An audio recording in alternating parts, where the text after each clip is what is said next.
Well, we're here. We're at the final module, number 10, Ethics and Teams, and your final culminating project completion. So we've spent the majority of the first 9 modules learning about how to be a better paraprofessional, autism mentor, teacher, and what tools we can employ to do that.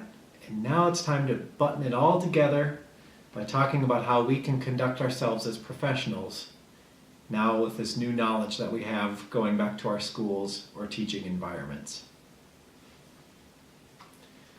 So we're going to talk just very briefly about some ethical issues to be thinking about. First thing to think about is your personal code of ethics, how you carry yourself in your working environment, and how that influences and impacts the students you support. You got to practice the professional standards of ethical considerations given your role. You have to respect the role of teachers as supervisors and team leaders, but also work to be a contributing partner in that environment. And you have to recognize and respect the differences in the roles of those teachers, other professionals coming in, parents, and the roles of your students as well. Other thing you need to ensure, and we've talked about it all throughout the module, is confidentiality. We can't be sharing personal information and identifying information about the students we serve out in the community, or even with other stakeholders near our classroom. We have to be so careful with that protected information, and maintaining that confidentiality is just one of our code of ethics that we need to uphold. We are players on a team, and you're going to learn a little bit more about how to effectively engage in teamwork and role sharing or work sharing and being a partner on a team, being collaborative, and creating maximum independence for your student requires that kind of teamwork. So if we want our students to be as independent as possible and moving and progressing as fast as possible, we have to make sure that we as teammates and team members are on the same page together. And we also have to sometimes, as autism mentors and aides and paraprofessionals, be ambassadors for the general education setting as well. Sometimes we are the ones, and actually oftentimes we are the ones that have to bring our students from maybe a resource room or the special education or autism room to then go out into the general education classroom for general ed supports and inclusion. And it's really up to us to kind of serve sometimes as an ambassador in that setting to help others understand, to make sure that those stakeholders know the plan in place and what works and doesn't work for our students, and to help those peers understand who their friend is and how he or she might learn best in that general education classroom. You're going to learn all about the benefits of being on a team and how you can now go back to your environments and be an all-star on your teams. Here's the last thing we'll talk about before summarizing everything and getting ready for our final project. Your job is to provide support, but it also is to be mindful of and very cautious of creating overdependence on you. Sometimes we get locked into the idea that, well, I got to be careful, I'm going to work myself out of a job. But nothing could be further from the truth. We have to make sure that we're very intentional about when we provide support to our students, that we're constantly looking for a way to fade ourselves back and out.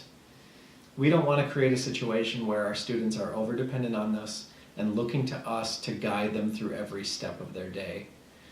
I see it many times in classrooms where the student with autism never even looks at the lead teacher. They receive all of their instruction from their aide or their autism mentor sitting next to them.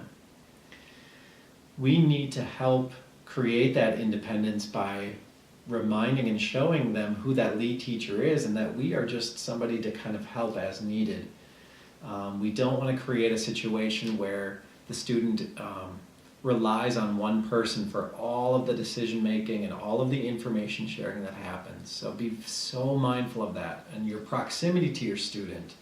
When can you fade back? When can you fade your control and support a little bit and give them more the lead on the tasks? And the thing that you can do is then communicate back to your teammates. This is part of that teamwork element again is, listen, I think we're going to increase our students' independence by stepping back. And for the last 3 days, I've been able to fade out during math. And I think the rest of the team should be mindful of that so that one of us isn't providing more support than they need. And kind of using teamwork and collaboration and communication to come up with our fading plans and our plans to decrease dependence on us as staff.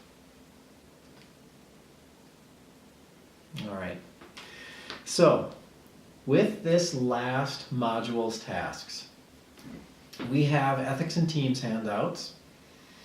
There is a article on Code of Ethics for Teachers, which is a really nice read. It's a short read, but a good one. There's a handout that shows roles between an autism mentor and paraprofessional and the lead teacher to help kind of delineate some of that. But the big capstone conclusions for these are 3 things. You have a 50-point final exam. It comes all from the quizzes before, just so you know. There is a substantial portfolio section where you're going to be answering some final questions, synthesizing everything. A very long, well not very long, but a fairly long discussion post where we're going to ask you to now assume that this class is over, you're going back to the school where you work, and you need to communicate what you learned and how you think what you learned can be applied to the students or one student to help them be better and have a higher quality of life. And the final thing is completing what's called the Comprehensive Autism Planning System, the CAPS. And that's choosing 4 to 5 goals, plugging them into the blank caps, and then developing a plan based on everything you've learned in this class in that CAPS template. Then, when you go back to the school, you can actually show your teams, listen, this is a strategy I learned showing everything that we covered, and I think we can do these things to help the student, and then sharing that with the teachers and the team there. So you've got a lengthy discussion, your final portfolio installment, and then completing the blank caps. And that, my friends, brings us to the end. On behalf of the West Virginia Autism Training Center, it has been a total honor and pleasure to work with you through this class. Please reach out if you have any final questions, and we hope to train with you in the future. Take care, everyone.